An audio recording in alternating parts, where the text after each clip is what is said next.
24 तास प्रत्येक घडामोडीवर लोकप्रवाहाची नजर।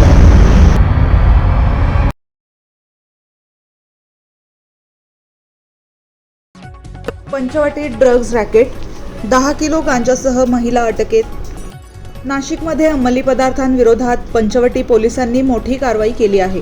तब्बल 10 किलो 175 ग्रॅम गांजा बाळगणाऱ्या एका महिलेला अटक करण्यात आली असून तिच्याकडून गांजा, मोबाईल, दुचाकी आणि रोख रक्कम असा एकूण 2,80,110 रुपयांचा मुद्देमाल जप्त करण्यात आला आहे। गुप्त माहितीच्या आधारे तपोवन कमानीजवळ सापळा रचून ही कारवाई करण्यात आली। अटक करण्यात आलेल्या लता उर्फ ताराबाई सोनू रामचंद्र चौरे हिच्या विरुद्ध यापूर्वी मुंबईतील वरळी आणि कसारा पोलीस ठाण्यातही गुन्हे दाखल असल्याचे पोलीस तपासात समोर आले आहे। आरोपी विरुद्ध NDPS कायद्याअंतर्गत पंचवटी पोलीस ठाण्यात गुन्हा दाखल करण्यात आला आहे।